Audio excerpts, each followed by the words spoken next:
Start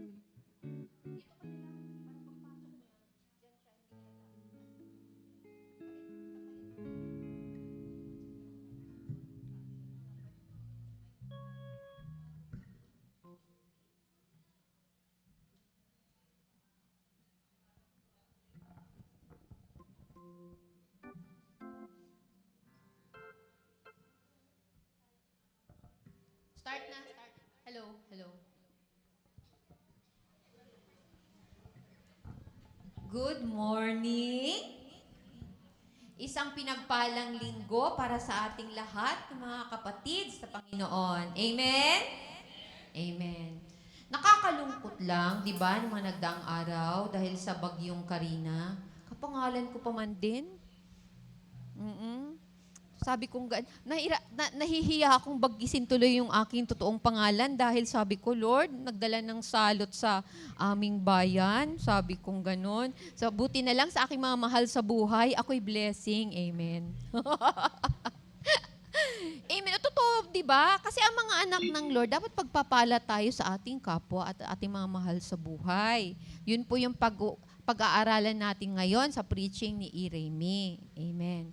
Katulad po ng mga kapatid natin sa China, alam niyo po nung kasagsagan po ng communism, nung hindi pa sila bukas sa sa capital world, yung China, marami po doong mga Christians. Underground po sila dahil illegal po sa kanila to worship Jesus Christ. Christianity is illegal there.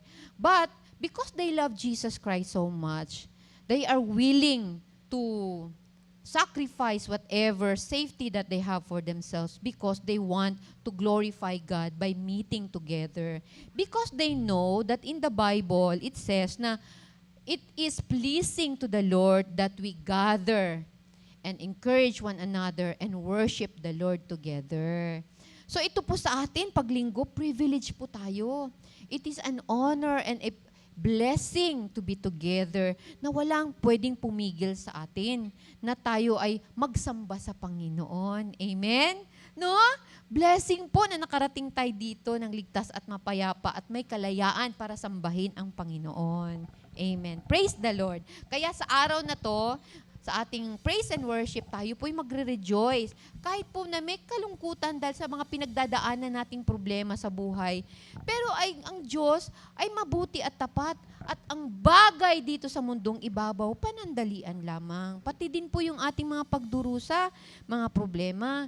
Meron po yung solusyon ang Diyos sa darating po na mga panahon. Magtiwala lamang po tayo. At habang hindi pa po dumarating yung solusyon ng Diyos, habang tayo nag-iintay, tayo po ay magre-rejoice. Because God is worthy of our love and praises and adoration. Amen? Amen. Kaya ngayon mga kapatid, samahan niyo po kami pag-aawit tayo kay Lord. Palakpak po tayo ha. Para kay Lord, palakpakan natin si Lord because He deserves it. So, basahin po natin yung salita ng Lord. Request ko po kayo na tumayo po. Basahin po natin sa Psalms 150 verse 6. Sabay-sabay po tayo. Let everything that has breath praise the Lord. Praise the Lord. Amen. Pati sa Romans 15:13. May the God of hope fill you with all joy and peace in believing, so that by the power of the Holy Spirit, you may abound in hope. Amen. Praise the Lord. Palakpakan natin si Lord. Amen. Amen. Kantahin po natin yung rejoice. Amen.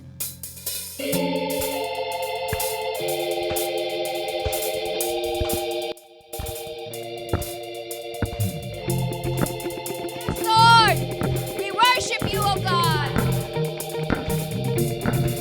Rejoice, rejoice, let everything that has breath.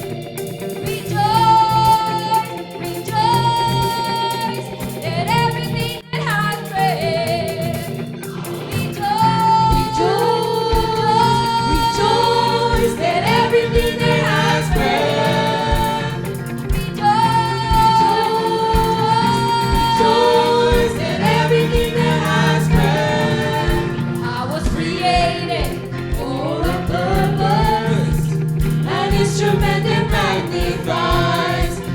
of the shadows, out of the darkness.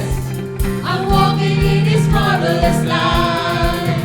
Rejoice, rejoice in everything that has been.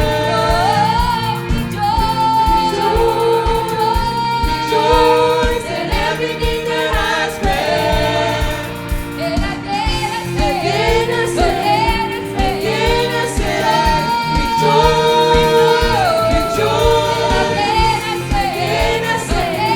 Again I say,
you, Lord. Thank you, Jesus. Oh, Lord, we come to you. Trusting, Lord, your goodness and your loving kindness upon us. Trusting your mercy that you lavish upon us when you died in the cross. Trusting, Lord God, Lord, your day-to-day mercy upon us. Thank you, Lord, for your promises that says that the steadfast love of the Lord never ceases. His mercies are without end. They're new every morning. Thank you, Jesus. And so, Lord, help us. Help us understand how great you are. Help us understand, Lord God, how beautiful you are, Jesus. Show us, oh God, through the power of your word. As you preach your word today, help us understand your truth. Glorify your name in our midst, Lord. Glorify your name in our midst.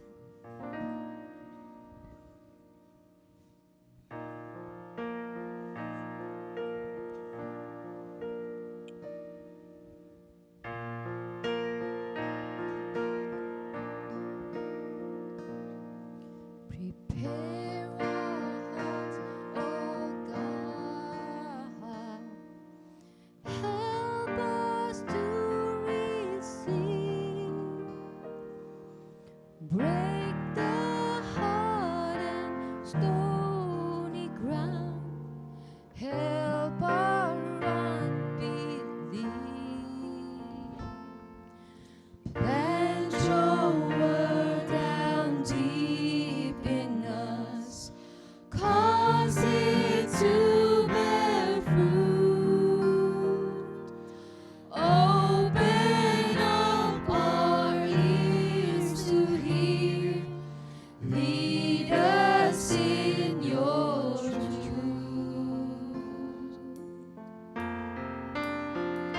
Show us Christ. Show us Christ.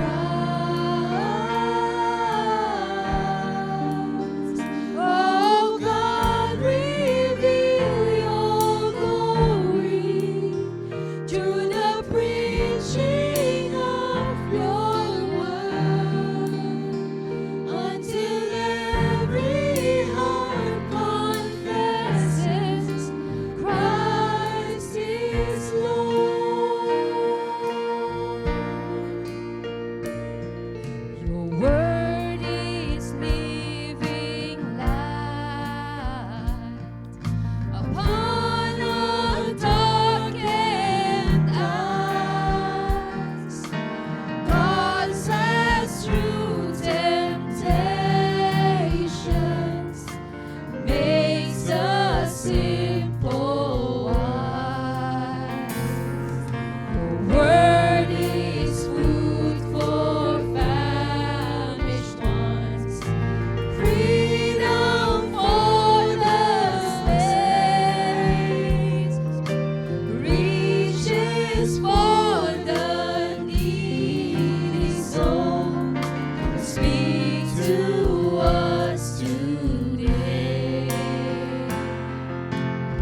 because we have you, Lord God. We have everything. We lack no good thing. And so we sing, hallelujah, Lord, that all we have is Christ. We bless you, Jesus. We bless you.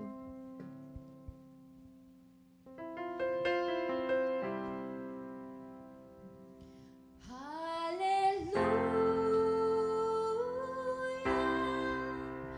All I have is Christ. Hallelujah. Jesus is my life.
morning, church.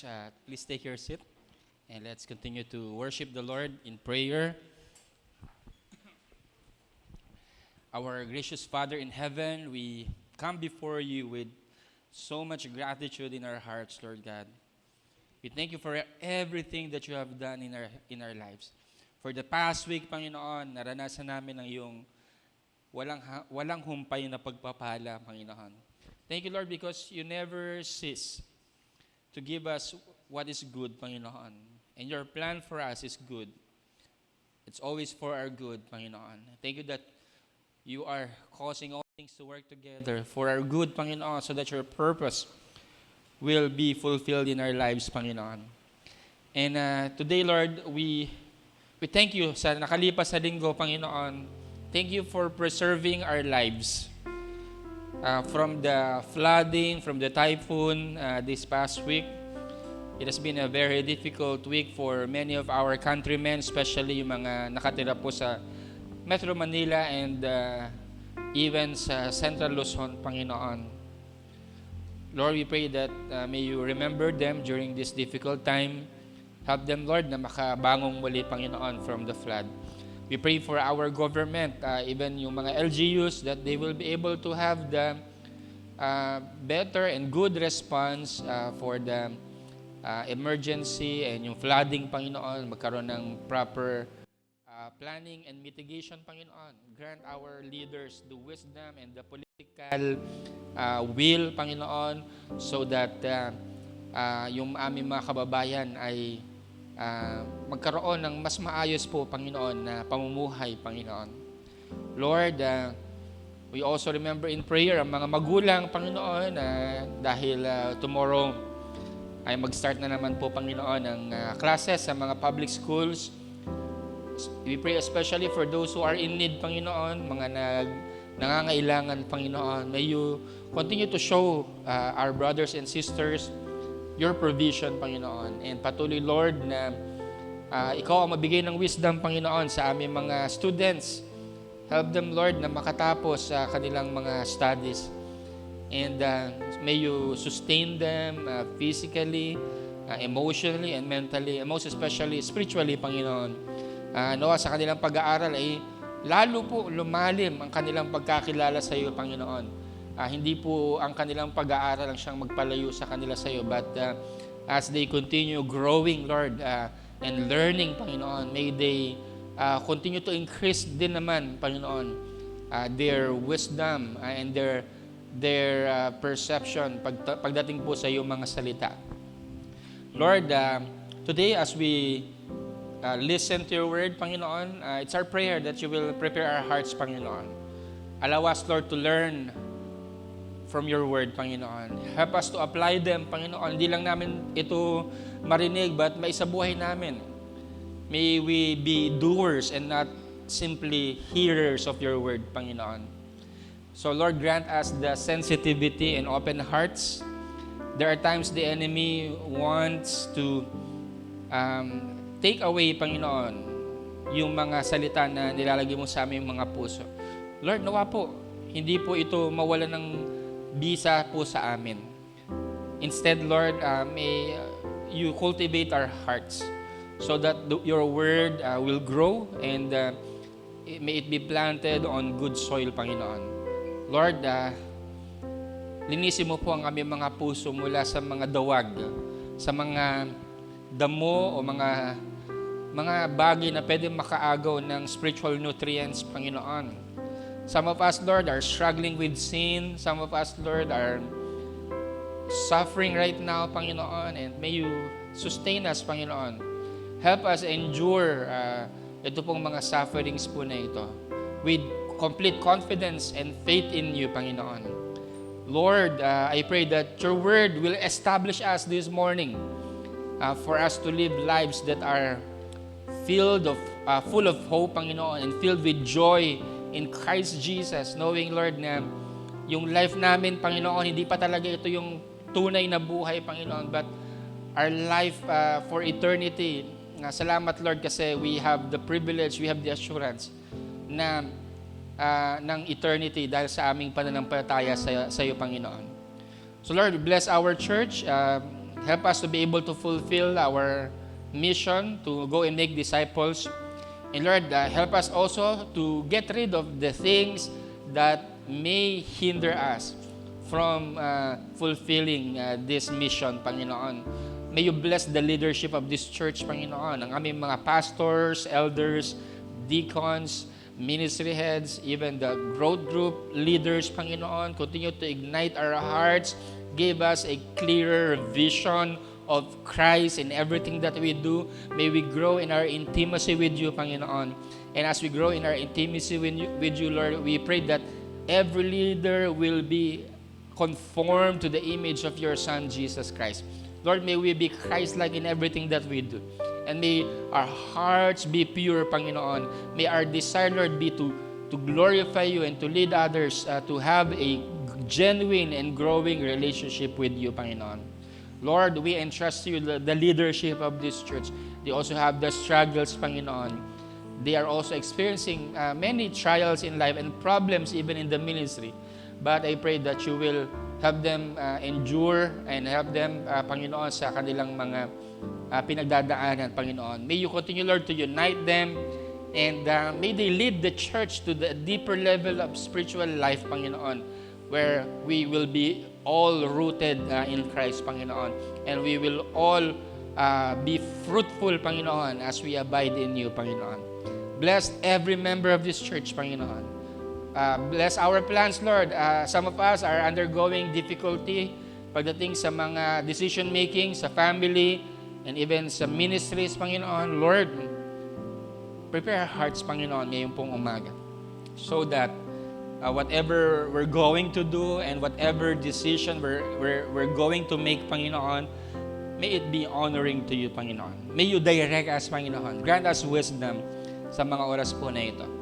And we pray for our members who are suffering right now, Panginoon. May you embrace them. May you build up their faith, Panginoon, during this difficult time. And may they see Christ in everything that they are experiencing, Panginoon. In every situation that they are experiencing. Panginoon, patuloy, Lord, na yakapin mo sila at patuloy na maranasan po nila ang iyong biyaya at ang iyong habag, Panginoon. Ama, marami pong salamat sa umagang ito. May you be glorified in our lives. We pray all of this in the mighty name of our Lord and Savior, Jesus Christ. Amen. Amen. Amen.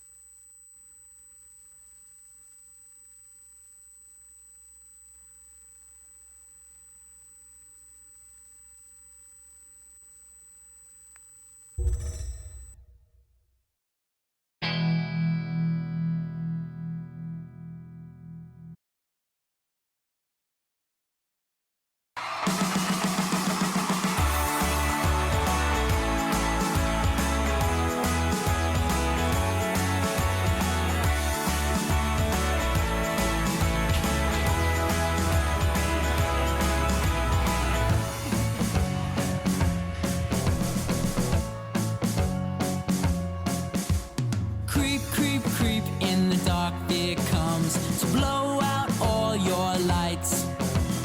Doesn't want you telling everybody that Jesus rules all right. Let your light shine, whoa. Let your light shine, whoa. Let your light shine and let Jesus shine through. 'Cause I'm not scared. I'm gonna let my light shine. You ready to see it? Let your light shine, whoa.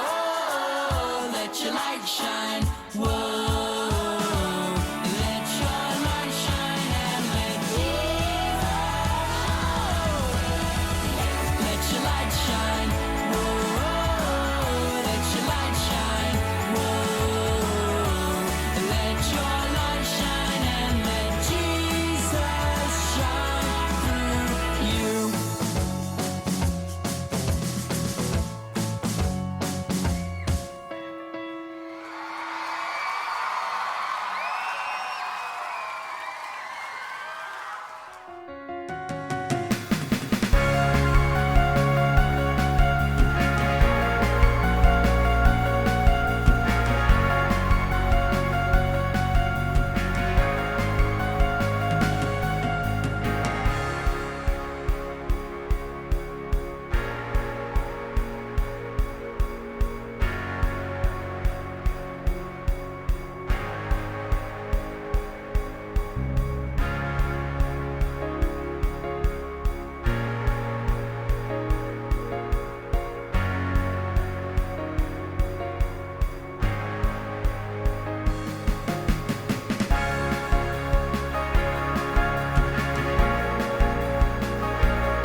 Magandang umaga sa lahat. Good morning. It's a good morning. The weather is fine. At okay ba kayong lahat after the bagyo? Okay? Yeah, praise the Lord. Praise the Lord. We thank God that kahit papaano okay tayong lahat. But we remember also yung mga kapatiran natin na we have brothers and sisters in other parts of the archipelago na talagang nasa lanta, ano? They really had a hard time.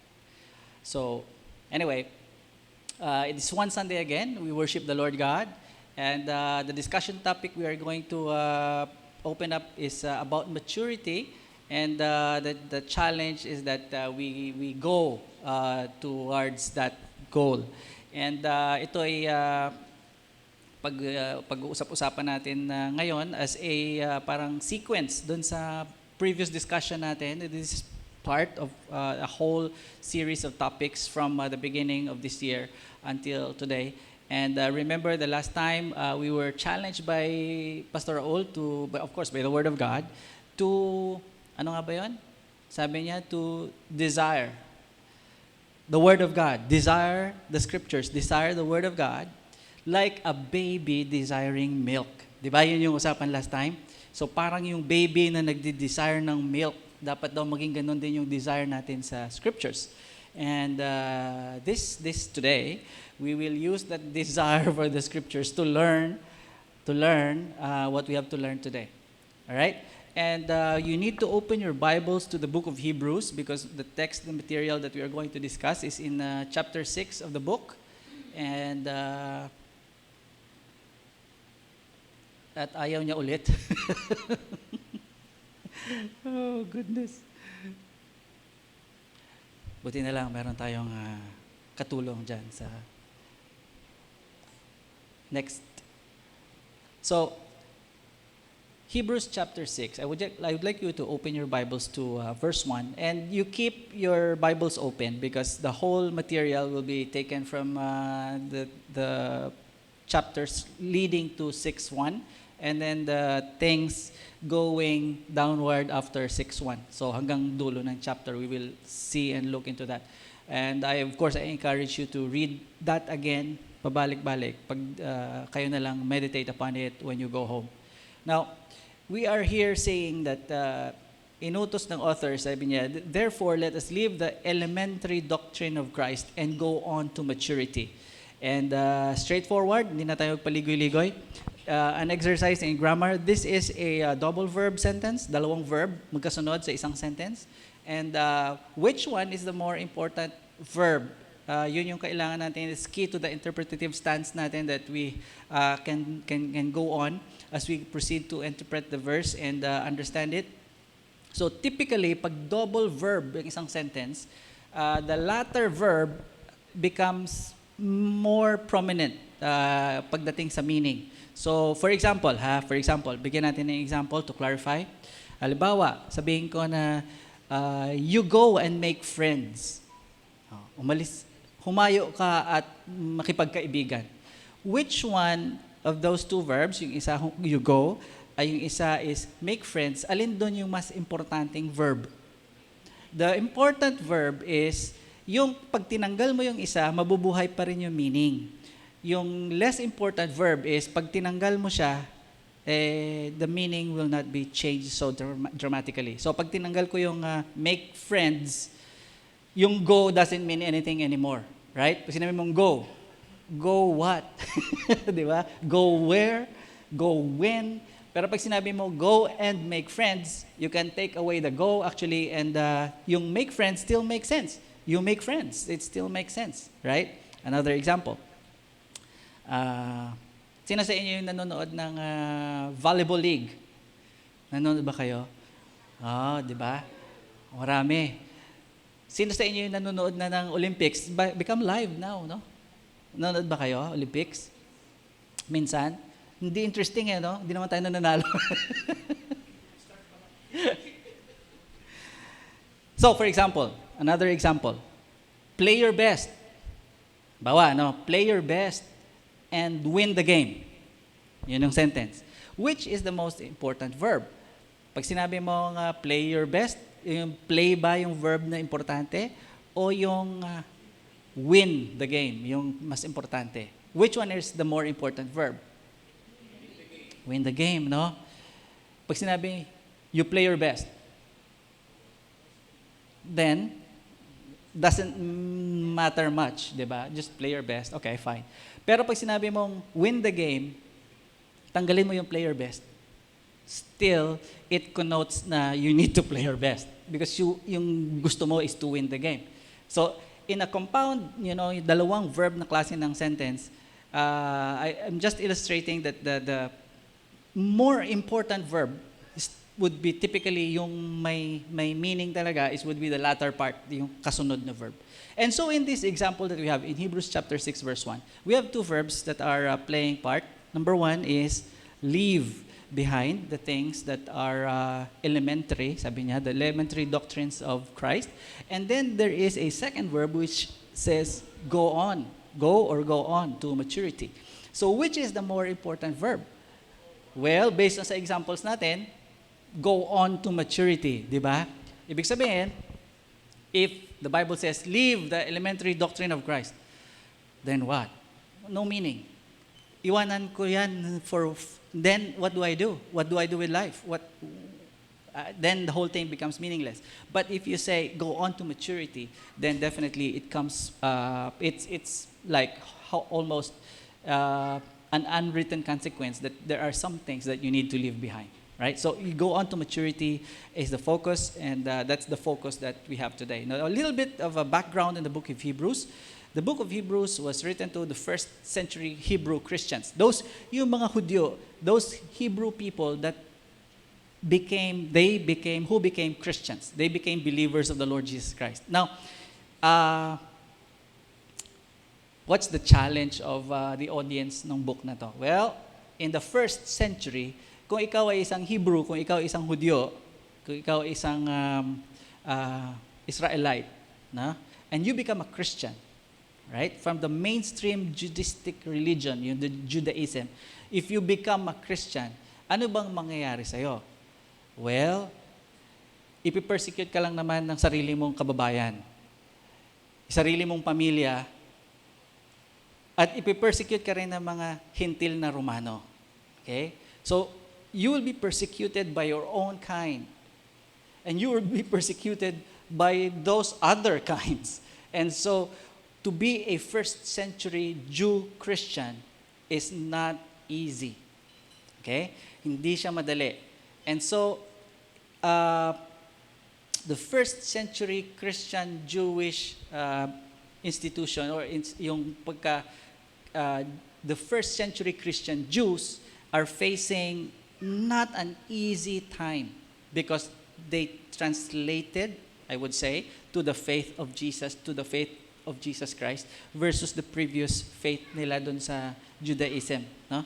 So yung pagpalit nila ng pananampalataya na yon, no, yung from a Judaistic point perspective, going to faith in Jesus Christ, tatanggalin sila sa kanilang mga synagogues. Right?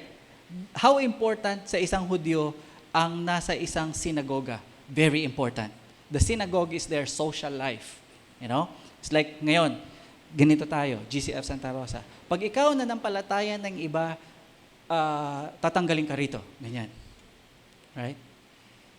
But to us, it doesn't really matter much, no? Di tanggalin nyo. But to them, it is very important. It is so important that it's their social life. It's the life that they have. It's the life that they have to grow upon, 'di ba? Na doon sila lumaki, doon sila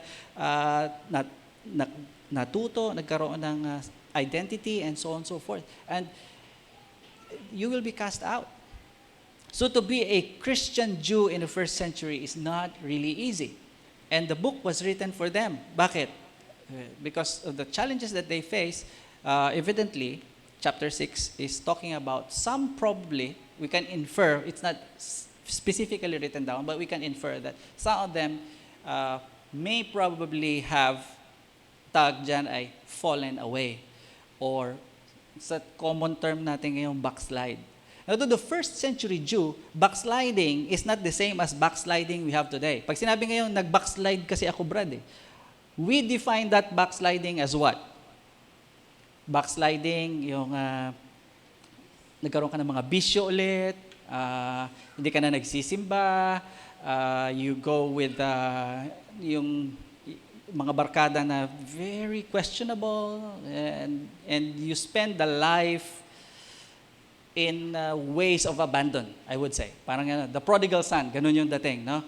That's how we define nowadays backsliding. But for a first century Jew, the word backsliding is exactly not that. Ibig sabihin, to a first century Jew na naging Christian, backsliding is going back to Judaism.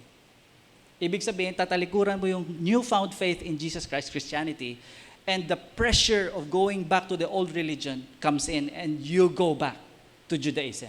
So you go back to yung magsasacrifice ng mga tupa and bulls, you go back to the Old Testament ceremonies, and you go back to all the things that's specified in the book of Moses.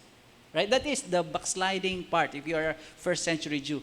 No way that a first century Jew would say, backslide na ako, ngayon maging ano na ako. I will go and believe the gods of the Gentiles. They're beyond that. You know, that happened way back in the Old Testament before the exile. But after the exile, they were so fixed on the God that they believe Yahweh is God and so on and so forth. So wala nang balikan yun. Right? So ano yung balikan nila? Go back to Judaism. Balik. Now, both of these institutions, I would say institutions, were made by God. You can find all these in the Bible. Right? So ang Judaism, nasa Biblia, that's what we have in our Old Testament. The Christianity that we have is what we find in the New Testament. So both are written down for us. Okay? So hindi natin pinag-uusapan yung backsliding dito na you go outside of the Bible kind of backsliding. You go like naging Hindu ka na. Naging Buddhist ka na. Or you find some other faith which is not the biblical kind of faith. So, ang pinag-uusapan natin dito, within the boundaries of the Bible pa lang. Okay? So, I think you have a picture of what I'm trying to say, right? So, yung the rest ng mga katuruan o mga pananampalataya o developmental theologies outside of the Bible are not even part of the discussion today. Ibig sabihin, mas wala na talaga yung mga yon, right? We're just talking about a God-instituted religion in the Old Testament, which is Judaism, and we're talking about God instituted in a religion or institution din, which is what we have in the New Testament now. Okay? So yun. We are not going out of the Bible. Now, maturity involves yung usapin dito sa dalawang to. And this is how it fares out. Because if we talk about maturity now, ngayon sa ating panahon, napakaraming definition ng maturity. Right? Pag sinabi ko sa inyo na define maturity, ayan, just Google it and the internet will give you a lot. Sabi niya, ayan, maturity is this, maturity is that. Maturity is, these are the 10 signs of maturity. These are the 6 signs of real maturity. Di ba? Meron pang, ayaw niya ng 6, ayaw niya ng 10, sabi niya, 33. May 33 signs ako.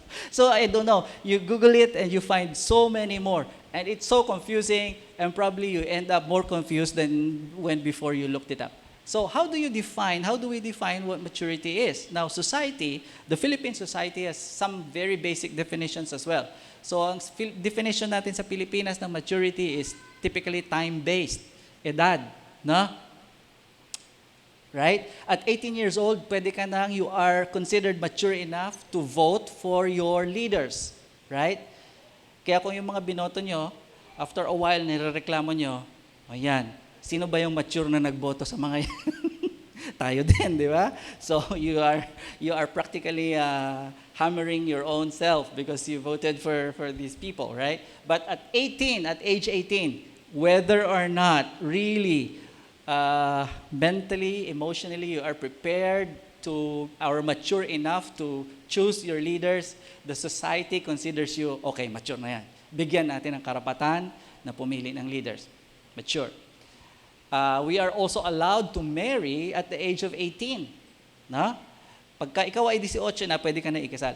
Any age below 18, hindi ka pwedeng ikasal legally. If you get married before 18 years of age, pwedeng in-nullify yung marriage mo because the society says you're not mature enough. Okay? But when you're 18, pwede ka na magpakasal. And it's legal as long as your parents mag-consent, magbigay sa iyo ng consent, they would concede that you are good to go. Pag yung parents mo hindi pumayag, no way. Hindi pa rin pwede. Unless you go to 21 years old. When you're 21, wala na. Hindi na pwedeng, kahit tumutol yung iyong parents, you're free to get married.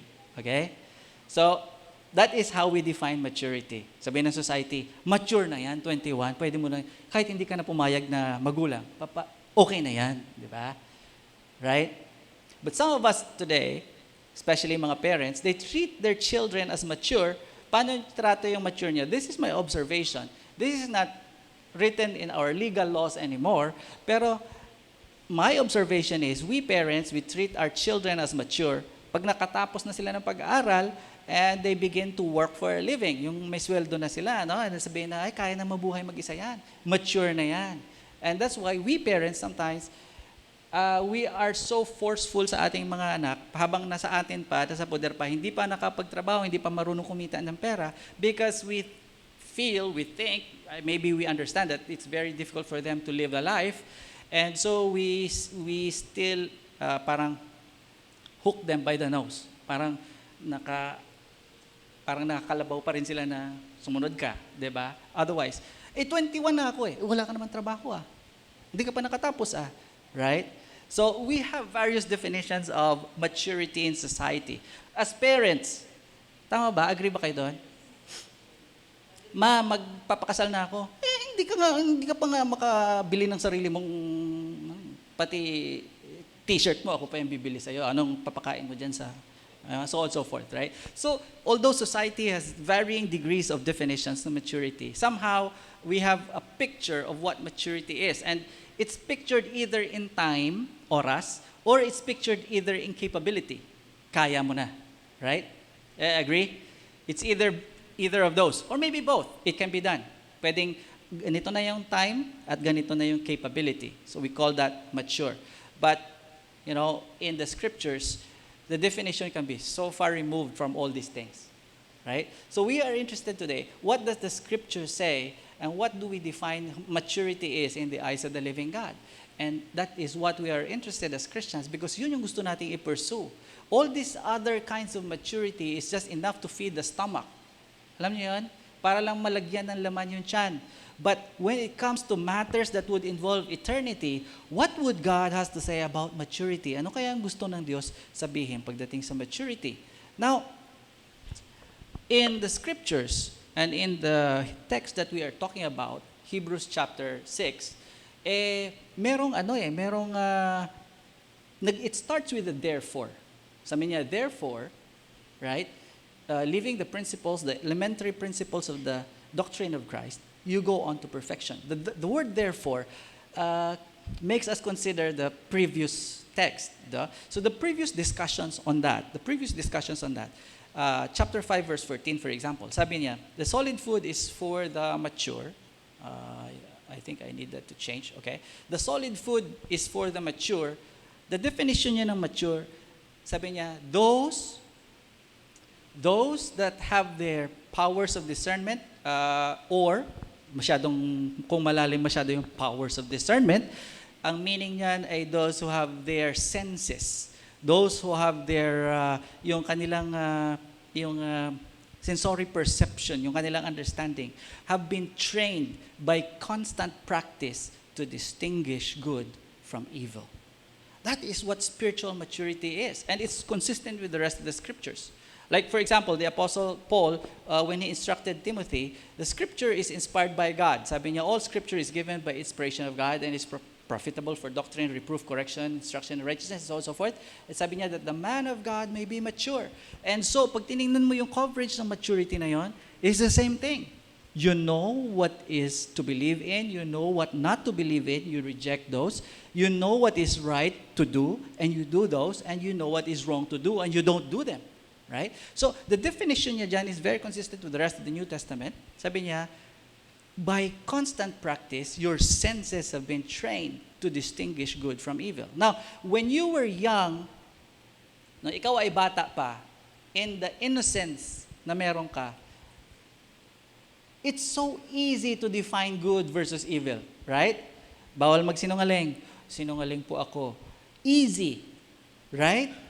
Pag sinabi mo sa bata, isang batang paslit, alam mo ba yung tama at mali? Opo. I don't know whether any child would say hindi niya alam yung tama at mali. Because it's to a child, it's so easy. 'Di ba? Agree? Nung bata kayo, madali ba sa inyo?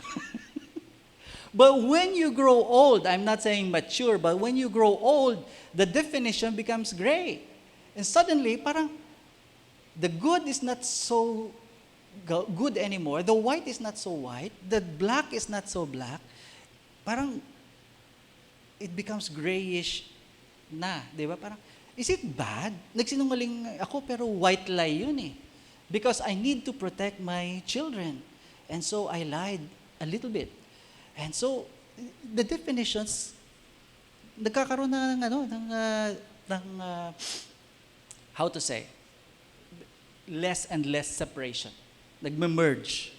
The definitions of good and evil suddenly becomes confusing.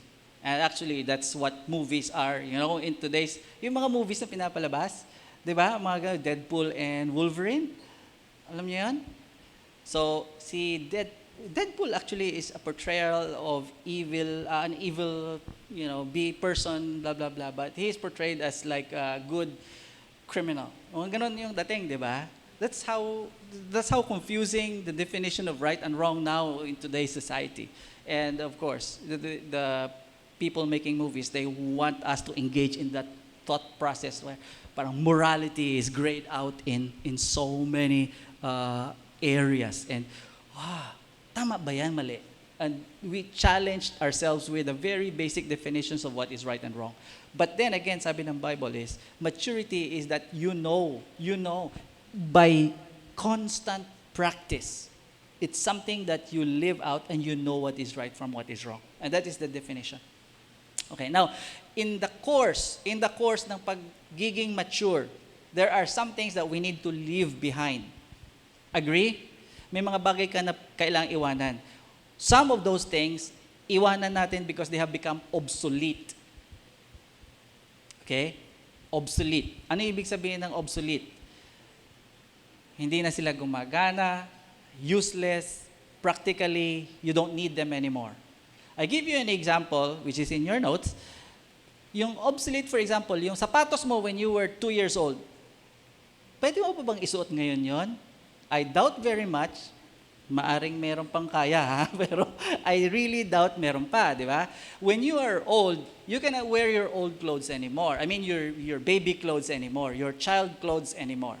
Yung iyong damit, like this little baby boy na yan, yung t-shirt niya na yan, I guarantee, hindi niya maisuot yan pagdating ng araw, kaedad ko na siya, di ba? Those things will be obsolete. Kailangan mo talagang itapon yon. Well, ipamigay mo. Bottom line, for you, useless na sila. Right? Right? Tulad si Joji, yung aking queen, ganyan, makita nyo, ang ganda-ganda, di ba? Yung mga damit niya nung bago kami ikasal, hindi niya maisuot ngayon yun. Obsolete na yung mga... Hindi ko sinabi kung lumaki siya, ha? Pero... Pero ako din naman, babawi naman. Ako din naman, I cannot wear the stuff anymore. Because it is like, sa mga nagsasalamin, di ba? Time will come, yung grado, iba na. So you have to replace that because what? They have been obsolete. It's not workable anymore. In the Christian life, there are many things na kailangan din nating iwanan. But there are some specific things that we need to leave behind because they have become obsolete. Hindi dahil iwanan natin sila dahil okay pa naman. Iwanan mo talaga dahil hindi na talaga obra. Hindi na talaga pwede. And there are things in the Christian life na kailangan mong iwan, hindi dahil obsolete. There are things that we need to leave behind because they have practically become basic. Yung word na elementary dyan, in Hebrews 6:1, leave behind the elementary things is the same word translated as basic upstairs in chapter 5. And in the earlier chapters of the book of Hebrews, it's translated as beginning. So, the beginning doctrines of Christ. Sabi niya, leave that behind. Hindi dahil sa sila ay obsolete, but because they have become fundamental. Okay? Let me clarify that. It's not because that they have become obsolete, but because they have become fundamental, basic. Example, when you were in grade 1, kinder, nag-aral ka ng 1 plus 1 equals 2. Tama ba? Yes? Anybody remember the day? 1 plus 1 equals 2? Wow, amazing. New knowledge. 1 plus 1 equals 2. Nag-aral ka na ng mas maraming bagay. Natuto ka na ng mas higher mathematics. Natuto ka na ng yung mathematics na wala ng numbers, puro letters na lang. Right? You have grown to math which is beyond the number scale. Right? But still, 1 plus 1 equals 2. And that's something that you never forgot. Right? Sino sa inyo yung mga magulang, mga anak nyo nagpapaturo? Tay, paturo ka ng lesson. Anak, nakalimutan ko na yan. Matagal na yun. Pambira ka naman. Ako ano araw, wala namang turo sa, ang dami mo ng litanya nun. Hindi naman ko tinuruan ng lola mo. Lahat-lahat. Mga kapitbahay doon nga. Ikaw, papaturo ka ngayon sa akin. Wala na, limot ko na yan. Ayusin mo yan, sarili mo yan eh. Dami mo nang sinabi, ano? Pwede naman sabihin, hindi ko alam. Now, that is not what we're talking about. That is not the maturity example that we're talking about. Maturity example we're talking about is so fundamental like 1 plus 1 equals 2 na hindi mo yan pinag-uusapan araw-araw. You don't talk about that every day. I mean, you don't talk about that practically anytime, I think. Who among you talks about 1 plus 1 at home? Nobody, right? Unless, of course, you have a little kid, like a toddler na ganun, anak, 1 plus 1 equals 2. But if your children have grown out of the 1 plus 1 equals 2, you don't talk about it anymore, right? Tayo naman. But yun yung pag-usapan natin, ang dali. Anak, sagutin mo talaga ito. Di ba? Why? Because it has become so fundamental that you can leave it behind. Okay? So, one is you leave behind because obsolete. Hindi na talaga obra. Another is you leave behind because they have become fundamental, basic, na hindi mo talaga kung tutuusin yan, iiwanan because it's so ingrained. The Bible speaks, sabi sa Hebrews chapter 5, that these things are so fundamental that supposedly, kaya nyo na itong ituro sa kahit sino man. But still, sabi ng writer ng book, I cannot teach you as unto a mature person because the things that are supposed to be fundamental, the things that are supposed to be kaya mong ituro, I still need to teach you all over again. And so, sabi na nga, parang hanggang ngayon, 1 plus 1 ang ating pinag-uusapan equals 2. Right? Now, what are these things? Now, if you look at the chapter, time is running out. Masyadong maikli ang panahon na to para sa ating usapin. There are two major things that the book of Hebrews presents na kailangan nating tanggalin na sa ating equation because they have become obsolete. Okay? Number 1, the blood sacrifice for sins. So, kailangan na nating tanggalin yun. Hindi na kailangan tayong magsakripisyo ngayon, mag-alay ng tupa, ng kambing, ng bulls, ng baka, no? And so on and so forth. Have you seen any sacrifice lately that we have done here in GCF Santa Rosa? None, 0. And kung meron man, mga kaibigan kayo, mga kapatid, kamag-anak, mag-aya sa inyo na bumalik tayo talaga sa Old Testament, mag-alay tayo ng tupa. Forget it. That's no way. That's crazy. Hindi yan pwede. You cannot return to the obsolete. That's what the book of Hebrews is saying. Bakit sila naging obsolete? Because Jesus has become the final, the ultimate sacrificial lamb. Can there be a greater sacrifice than Jesus Christ on that cross? Will there be a bigger, better sacrifice kaysa sa anak ng Diyos na pinako sa krus ng Kalbaryo na yon? There is no greater sacrifice. And even you and I, we cannot sacrifice, even i-sacrifice natin ating sarili, ang ating whatever we can sacrifice. There is nothing in us that we can sacrifice that would be greater than the sacrifice that has been offered by Jesus Christ. Agree or disagree? So the Old Testament discussion about sacrifice has become obsolete. The book of Hebrews says they were actually not the real thing. They were shadows of the things to come. Shadows of the things to come. Kung ako papalapit sa'yo, yung anino ko yung nauna, nandito yung ilaw sa likod, right? Yung anino ko yung nauna, nakita mo yung anino, but you cannot describe me really. Pero pag nakita mo na ako face to face, the shadow has no more meaning, right?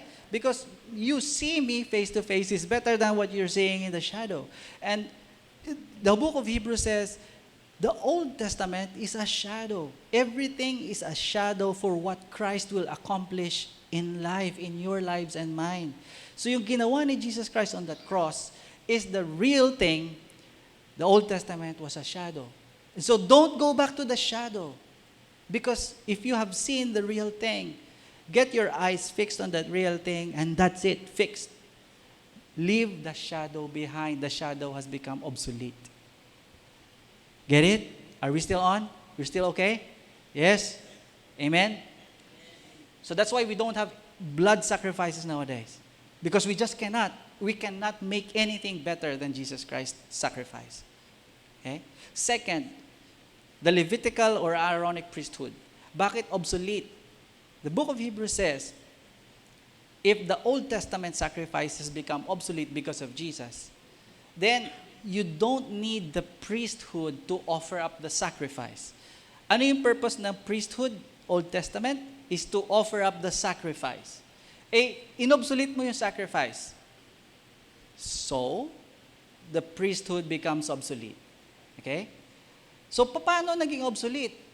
Sino yung nag-alay ng sacrifice na si Jesus Christ? Jesus Christ was the perfect sacrifice.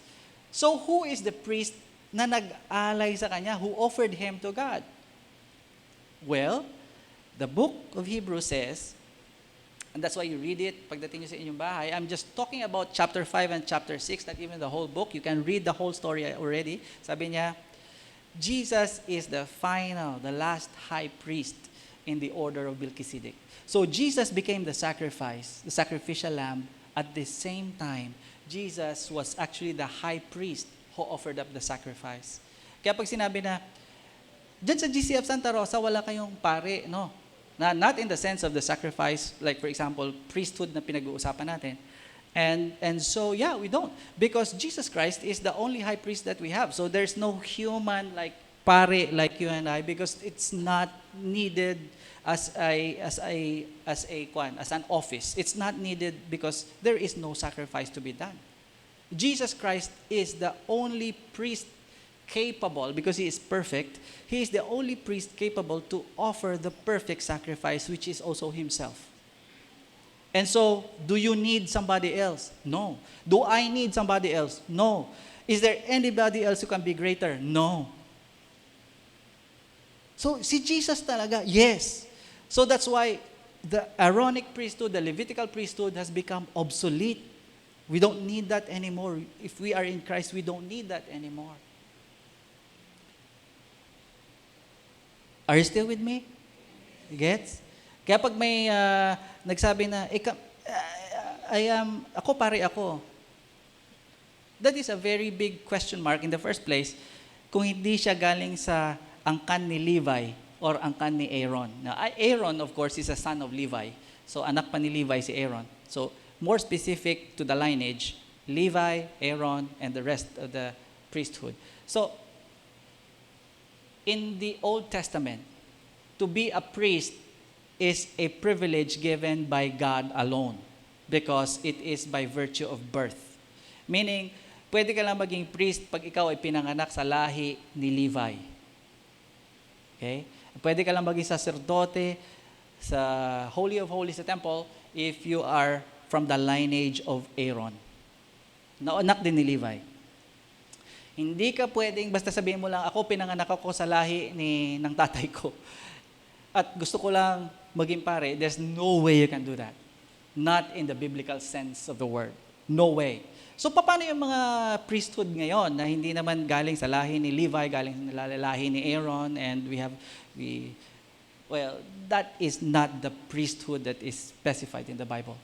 So hindi yun legit? Well, as far as the Lord is concerned, no. Okay? Offensive ba yung message na to? Maybe to some, right? But this is the word of God saying, you either, kung priest ka of the Old Testament, you either come from the lineage of Levi, or more specifically, you come from the lineage of Aaron, otherwise you cannot. Paano kung tribe ako ni Judah? No way you cannot. Paano kung tribe ako ni Reuben? No way you cannot. Okay? Paano kung hindi ako Hudyo? Lalo na, wala na tayo pag-uusapan, right? Because the priesthood is from the tribe of Levi, right? We don't talk about it anymore, right?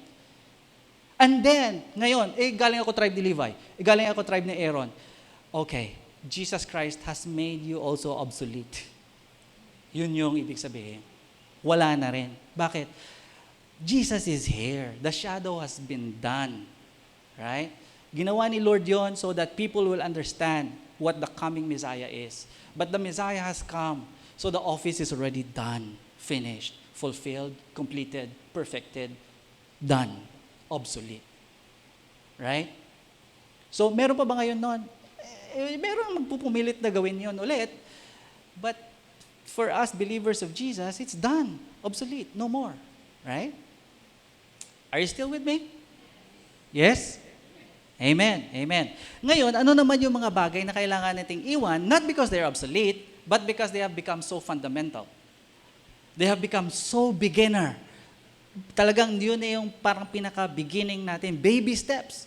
And because those are baby steps, we can leave them behind because we are fully knowledgeable, we are fully accepting of those truths, we have embraced them to the fullest, we cannot forget them anytime, not only anytime soon, but really anytime, we cannot forget them. Para silang 1 + 1 = 2.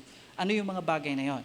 The book of Hebrews gives us the specification. What are the things that you need to leave behind because they have become so fundamental? Number 1, sabi niya, repentance from dead works and of faith toward God. Yung pagsisi sa mga gawain na, when we were unbelievers, nung hindi pa tayo nagtitiwala kay Jesus Christ, we always believed that the way to heaven is to our own good works. Right? Yung mga gawain na mabubuti sa tingin natin, yun ang magdadala sa atin sa langit. Give us eternal life. The Jewish people believe the same way in Judaism. That's why they have to keep the Sabbath. They have to keep the 10 Commandments because they think that the 10 Commandments, fulfilling all those, would be the way to salvation or the way to heaven. But the book of Hebrews is telling us, dead works ang tawag doon. And Jesus is saying, repent. Don't trust those things because hindi yun yung specified ko para maligtas kayo, magkaroon kayo ng kaligtasan sa inyong kaluluwa. Ano yung specified ni Jesus Christ? Put your faith in me. Trust me. Diba? Ako yung sacrifice, ako yung high priest, trust me. And maraming video kayong mapapanood sa YouTube, sa Facebook, and anywhere else today, social media, that a lot of people who are preaching na sabihin na yung doctrine na yan na once you are saved, you are saved always. Sabi niya, that is wrong teaching. And some would even be more vocal about it. Maybe sabihin na that is teaching of the devil o ganyan. Teaching ng diablo, yung ganyang klaseng katuruan and so on and so forth. I don't understand how people can hate so much yung idea na pag niligtas ka ng Diyos, ay ikaw ay ligtas.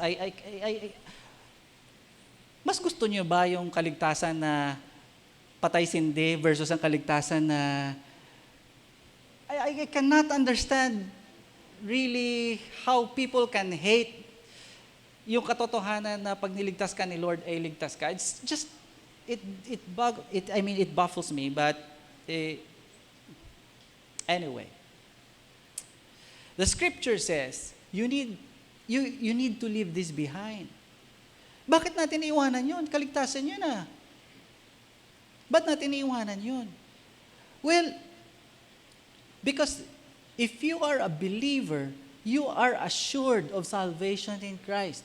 So hindi kailangan every day, every moment, sabihin mo, bukas, Lord, save ako? Baka hindi na ako saved. So, what do? Lord, tanggalin ko yung pagtitiwala ako ulit sa aking mga kakayanan at mga gawa at mga mabubuting asal. Lord, magtitiwala ako mula sa iyo ngayon din. Kinabukasan, you feel good when you woke up in the morning and say, Lord, I feel good today. I feel saved. Sarap na pakiramdam. Natulog ka nung gabi, masama ang pakiramdam. Lord, I feel so unsaved today. Hindi na naman ako ligtas. And so when does the cycle end? Kailan matitigil yung cycle na yon? And if you read through the passage, Hebrews chapter 6, after chapter 6 verse 1, the succeeding verses would say, if you have tasted the heavenly gift, if you have tasted the powers of the Holy Spirit, if you have tasted the goodness, the sweetness of the Holy Spirit of God, if you lose the salvation, sabi niya, if you fall away, the word is fall away, if you lose that, you need to crucify Christ again?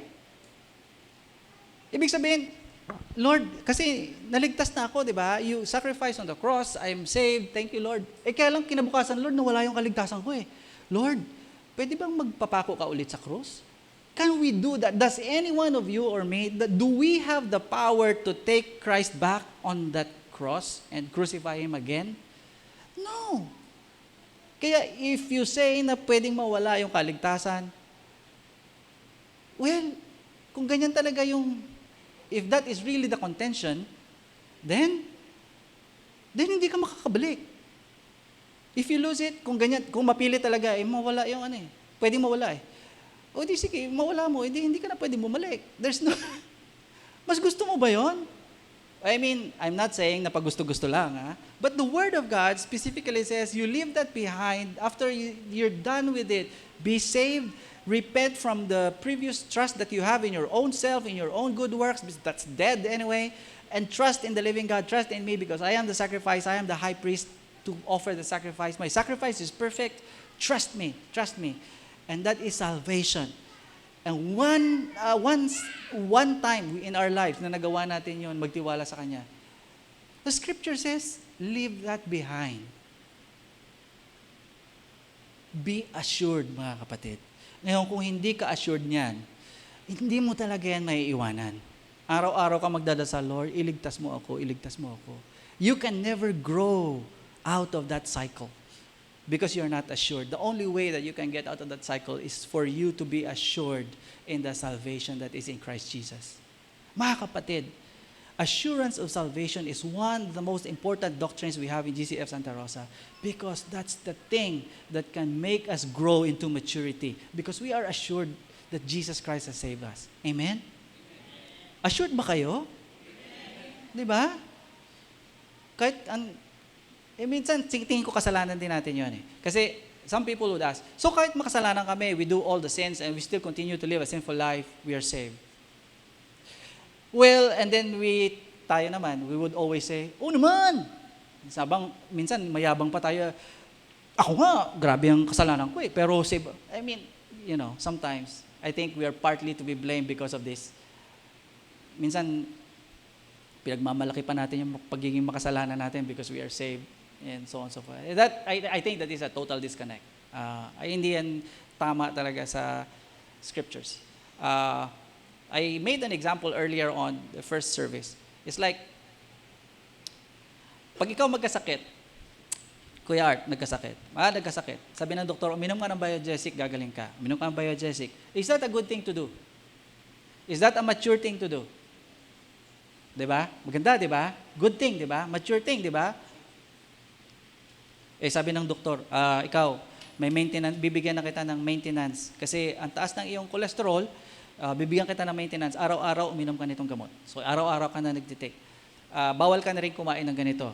So, ito, disclaimer Huwag sumama yung loob niyo pag tinamaan kayo nito Kasi sabihin, hindi, may gamot naman Kainin natin yan. May gamot naman That is exactly the attitude towards sin. Sabihin na, may forgiveness naman Pwede na akong magkasala kasi patawarin. Meron namang save naman ako Pwede na akong magkasala. Exactly ganun yung logic nun. Right? Of course, we downplay yung mga physical, ano lang, yung level lang, yung cholesterol lang. We don't play because it takes a while before the thing really becomes so bad and hindi ka na talaga So, pwede pa to, pwede pa to. But that is the attitude towards sin na sinasabi na, pwede ka naman magkasala kasi save ka na. And that is really so fundamentally wrong. Ibig sabihin, hindi talaga siya tama in the first place. The Bible really speaks na hindi yan tama. Ibig sabihin, the Bible really speaks, paano na ikaw niligtas na ng Diyos doon? Uulit at uulit pa. Okay? Saan kayo nakakita ng isang natuklaw ng ahas, naghirap because of the venom, and then ginamot, nagsuffer ng gamutan, pagkatapos gumaling, magpapatuklaw ulit. Di ba? So, anong tawag doon? Maturity. Natuto ka naman. Di ba? And it's basic. Basic. Fundamental, di ba? So, sabi niya, yung mga bagay na kasalanan, nagsisi ka, tapos na yan. Have it done with, dealt with, go forward, move on, become mature. Okay? Ganon yun. Wag ka nang uulit-ulit, wag na sabihin na, so kahit makasalanan ako, makasalanan ka, niligtas ka, mahal ka ng Panginoon, at tigil mo yung kasalanan na yan. That's how simple it is. Just in layman term, right? If you are a prostitute, for example, naligtas ka ng Panginoon, would you continue your prostitution? Sabihin na, ito talaga yung will ni Lord. It's crazy, di ba?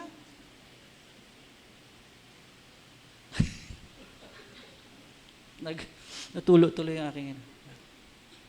Second, sabi niya, instruction about washings. The word washing dyan is actually baptizo in the Greek. So it's instruction about baptisms and the laying on of hands. Now, we're talking about, in the layman term natin ngayon, baptism and the ministry, induction. So ministry should be a commitment of everybody. Baptism should be done and dealt with one time. Again, one shot. Di ba? Pag nabaptize ka na in the baptism of the believer's baptism, yung in faith in Jesus Christ, I want to be baptized, that's it. You get baptized and no more. So, sino sa atin dito yung nabaptize na? Kung hindi nyo pa nagawa, kung hindi pa, do it. Do it once so that you can go on to maturity. Otherwise, hindi ka pa nabaptize, hindi pa. Kailangan ba yun? Oh, that is really a sign of not so mature. Tama yung theology, di ba? So, baptism, it's one thing that you have also to do and to be done with, and that's it, final, di ba? After magawa mo yon, sabi nung, lumipat ako ng church, punta ako doon sa kabila. Gusto nila i-baptize ulit ako. Nagpa-baptize ulit ako. You don't have to do it all over again. Ilang baptism yung gusto mo? 5? Kulang. That is something that it's fundamental, you do it, and then done. Tapos. Now, of course, pag sinabi, I was baptized as an infant, that's not really baptism at all in the New Testament sense. And so, you have to be baptized. And when you get baptized, done. Pag sinabi, you need to be baptized again. No. Bakit? Because I'm already baptized. I am a baptized believer in the name of Jesus Christ. You don't need to baptize me again. Mapilit sila. Find somewhere else na hindi sila magpupilit sa'yo dahil you have done it. That's it. One shot. Done. Right? Move on. Right? Hindi kami sabihin, last year pa kasi ako nabaptize Kailangan ko na siguro ng renewal of baptism. There's no such thing like that. There's crazy, di ba? Hindi ganun. Wala. Done, dealt with, finished. Ministry, induction. Lord, I want to live my life ministering to you and ministering to others and, being part of this and being part of that. And Lord, I want to worship with you and worship with the church every time. I want to worship with them. We want to worship you and I commit myself to that. You commit to that one shot. Sa buhay mo, you do that one shot, one time. And don't retract from that. You do it and then move on. Hindi yung pag Sunday, nawawala na naman. Tapos next Sunday, tapos next month, binisita. Tapos andito na naman. You have to get out of that cycle. You have to fix it. The life, fix it. Diba? Seal it. Sabihin mo, ito na yon. That's it. Hindi ko na babaguhin yon. I commit myself to this. Stand on it. Do it. Move on. Understood? You still with me? Time is done. Sabi niya, the resurrection of the dead and eternal judgment. Hebrews 6:2, right? Talking about our eternal hope. May iba ka pang pangarap na pag-asa? Wala na. You seal it off. Sabi niya, seal this off. This is fundamental. We leave it behind. Ang pag-asa na lang na hinahanap natin is Jesus Christ, the eternal one. Ang dami kong frustration sa mundong ibabaw. Ang daming masasama. Ang daming sila pa yung mamayagpag, sila pa yung kasamaan pa yung nanghahari. Corruption is everywhere, blah, blah, blah. Eternal judgment is coming. That is fixed. Hindi, put your hope in Jesus Christ because Jesus one day will come. He will eradicate evil from the face of this planet. And one day that's going to happen. So, maalinlangan ka pa ba? Lord, ang dami ng masama. Hayaan mo. Madayang masama. Because Jesus Christ will erase that eventually later on. We're talking about judgment. We're talking about the resurrection into life. Lord, paano pag namatay ako? Ay, mabubuhay ka muli. I promise you that. I guarantee you that. Iwanan mo na yan. Huwag ka nang magduda dyan. Huwag ka nang mga pakahirap dyan. Huwag ka nang hindi makatulog dyan. Di ba? Leave it behind. That's fundamental. Right? Are you still with me? At ano yung promise na meron binigay? Hebrews chapter 6 says, yung Diyos na pinagkakatiwalaan nyo, He will not change. He will not recant. Ang Diyos na pinagkakatiwalaan nyo is not lying about the promises that He has given you. So, manghahawakan mo ngayon yun. Magkamatayan, yun na yun. Diba? Lord, till the point of my death, this is it. Kung hindi ka nag-recant, if you did not back out, Lord, I fix my life, I will not back out from all these things as well. Move, di ba? And then, after mo na-fix yun, move forward. Not because these are obsolete, but because they have become so fundamental. Right? Right? Yes? Oh, so yung mga hindi pa I don't want you to talk about this in your GGs, in your growth groups. Yung mga tinuro ko na ituro ko na yun, that's specific in the Word of God. Yung mga discuss nyo yung your own personal journey. So ngayon, pag after we understand all these things, let's make this personal. Saan ako ngayon? Of course, pinanganak ka na. Nandito ka na ngayon. Are you saved? If hindi ka pa saved, put your faith on the Lord Jesus Christ and be saved. If you are saved, hindi ka pa nabaptized, be baptized. Have that done and dealt with. If you're not committing yourself to church and to church ministry, commit yourself. Diba? Lord, mula ngayon, I will be committed. Sa Tagalog, tawag dyan, panata, di ba? Make Christian life your panata. Right? Pagka yung eternal hope, nagdududo ka pa, ano mangyari? God cannot lie. God has promised you eternity. Don't worry about it. It's yours. God has given that. Di ba? After you fix all these things, saan ka na ngayong level? Are you able to teach these things? You can leave them behind if they have become so fundamental that you can teach them. You can teach them to your children, to your apo. Batang maliliit, turuan mo na ng ganyan. Parang nagturo ka ng 1+1 sa iyong mga anak. You teach them. If you are able to teach them, are you able to learn from God's Word on a personal level? And you constantly practice righteousness, and eventually the target is, sana bago tayo mamatay lahat, we are at the point of maturity, knowing what is right from what is evil and pursuing what is right. Knowing good versus evil and pursuing what is good.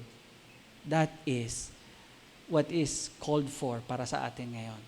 Mga kapatid, the encouragement, let us go on to perfection, to maturity. Let's have a word of prayer. Heavenly Father, maraming salamat for your word. And Lord, sana maging responsive kami sa inyong salita at bigyan namin ng halaga, and so we can commit to move forward, move on, and live this life as the way you would want us to live. Mature, knowing what is right from what is wrong, not in the life of innocence, not in the life of sinfulness, depravity, but in the life of maturity. In Jesus' name, amen. Amen.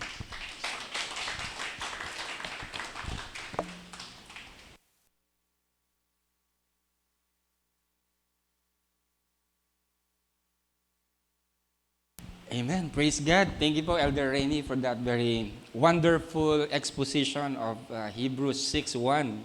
Kayo po ba ay napagpala ngayon pong umaga? Amen. Talagang nakakatuwa, no? Kasi even me, I was enlightened. I've been struggling dito sa text na to for many years. But now, salamat sa Panginoon sa isa sa ating mga leaders who help us understand the text clearly. And let's go on to maturity, mga kapatid. And let's leave the elementary teaching. It does not mean that it's obsolete and it's no longer essential sa atin, but this should be foundational sa bawat Kristiyano so that we will continue in our journey towards spiritual maturity. Purihin po ang Panginoon ngayon pong hapon na to. Pwede bang palakpakan natin ang Panginoon? Praise be to God sa kanyang biyaya po sa ating lahat. At ngayon po ay medyo maulan. Yan. But purihin po ang Panginoon sa araw na to na tayo muli sama-sama po. Ano? And sa ating pagpapatuloy, we'll be worshiping the Lord through our offerings. Tayo po ay saglit pong manalangin. Panginoon, salamat po sa iyong biyaya. We praise you, Panginoon, dahil hindi ka nagsasawang magkaloob sa amin, Panginoon. And Lord, may we be found faithful, Panginoon, with the things and the resources that you have entrusted to us. And may you be glorified, Panginoon, sa amin pong mga handog po na ito. Salamat po sa pangalan ni Jesus. Amen. Amen.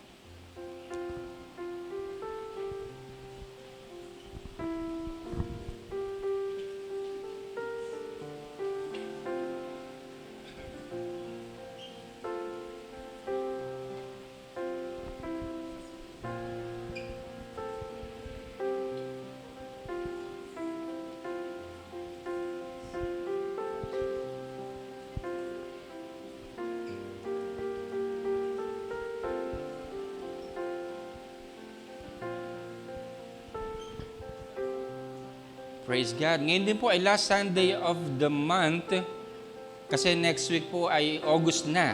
Ayan, napakabilis ng July, no? Parang natulog ka lang, pagising mo, tapos na yung July. Ayan, so August na po next week and this time, we'll be encouraging you to give for our missions offering. This is not compulsory, but this is an opportunity given to us to partner with our church to reach out dun sa mga communities po natin sa outreach ministries. So tayo po isama-sama pong magkaloob para sa gawain po ng Panginoon.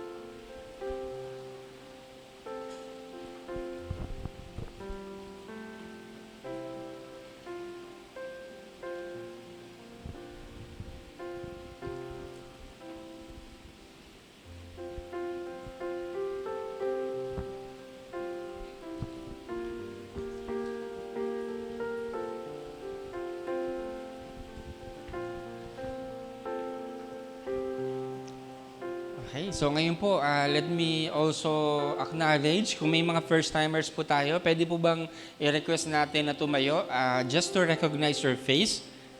Meron po ba tayong mga first-timers? Sige po. Wow, welcome po. Welcome to GCF Santa Rosa. We're glad to have you po ngayong araw po na ito.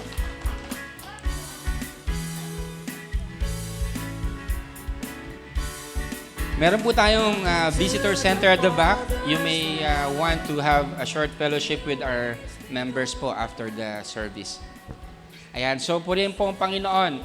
For some announcements po, later after lunch, we would like to invite you for our Fundamentals of the Faith, Session 4 na po tayo. And we have a very wonderful topic. Ang topic po natin is the person of Jesus Christ.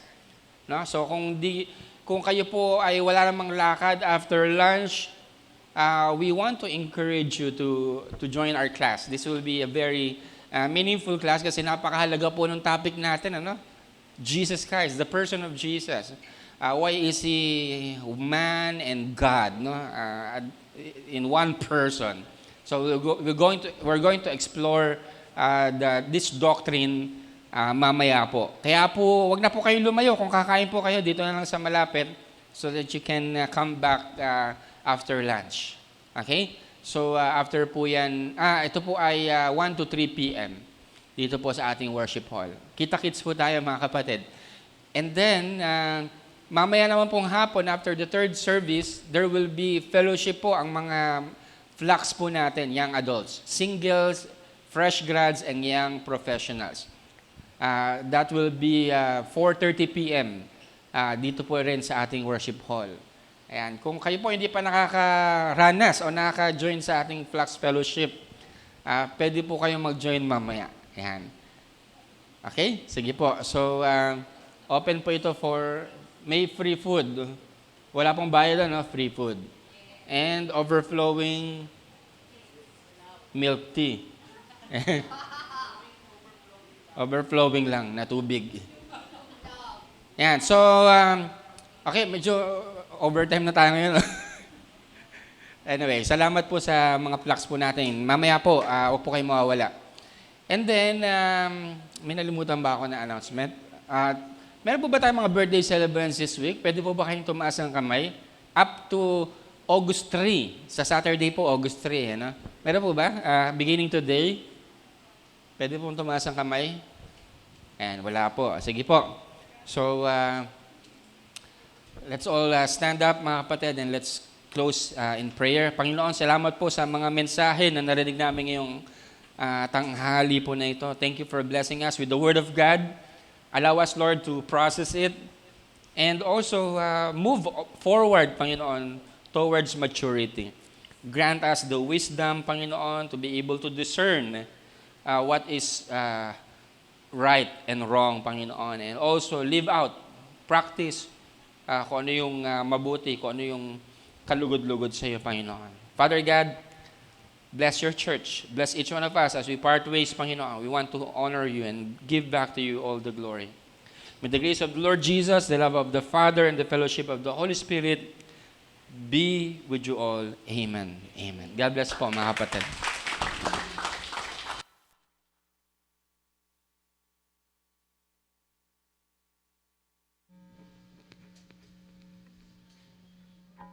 Amen. Salamat po, Irami, sa napakagandang mensahe. Salamat sa Lord. Gusto po talaga ng Lord na tayo ay nagmamature. Amen? Tama. Kaya po mahalaga po yung mga growth group. Yung mga GG, yung open GG natin after every service, malaking bagay din po yon. Kasi doon po tayo mas lalong lumilinaw, lumiliwanag at mas napag-uusapan po yung dapat pag-usapan. Kasi pag nandito si Irami, si Pastor, hindi kayo pwede magtanong, di ba? Tuloy-tuloy lang si Pastor. Pero sa GG, pwede kayo magtanong. So yun yung part po yun ng maturity natin. Amen? O, sali tayo ng GG. Kaya kantahin natin kay Lord, mag-rejoice tayo sa Kanya. Dahil siya ang ating Lord na nagbigay sa atin ng church, nagbigay sa atin ng growth group para sa ating ikalalago. Praise the Lord! Amen. O, sigaw tayo kay Lord, rejoice in the Lord! Rejoice in the Lord. Ay, inaantok pa yung iba. Ulitin natin, rejoice in the Lord. Sigaw, rejoice in the Lord! Rejoice in the Lord. Isa pa. Gusto ko sabay-sabay. 1, 2, 3. Rejoice in the Lord! Amen. Palakpakan natin sila.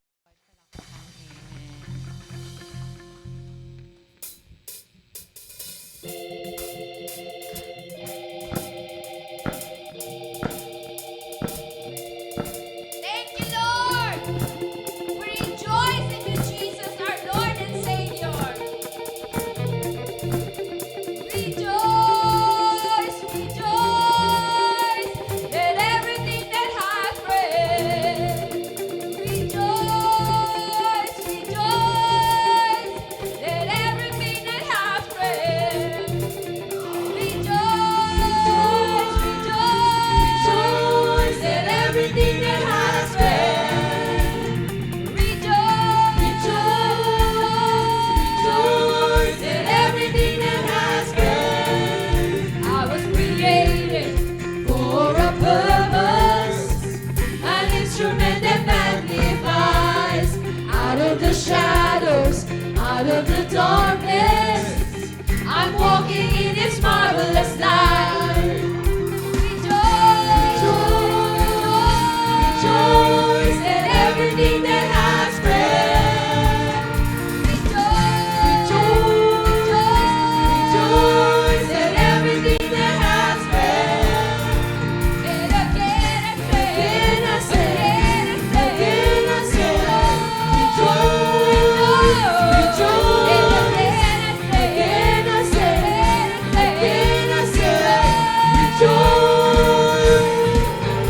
a nation, a royal priesthood. We glorify and bless your name. Oh, what an honor, oh, what a privilege to lift you up and give you praise. To lift you up and give you praise. To lift you up and give you praise. Rejoice, rejoice, rejoice, let everything that has breath. Rejoice, let everything that has breath. God, you are worthy, God, you are mighty, Lord, you are awesome and holy and great. Rejoice, rejoice, let everything that has breath. Again I say,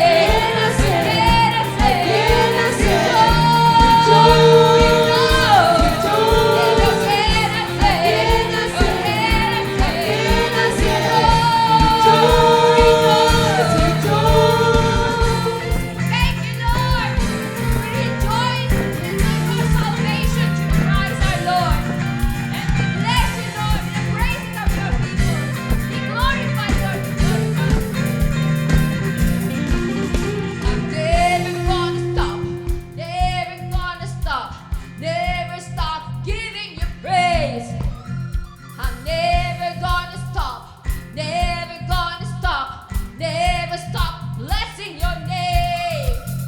I'm never gonna stop, never gonna stop, never stop giving you praise.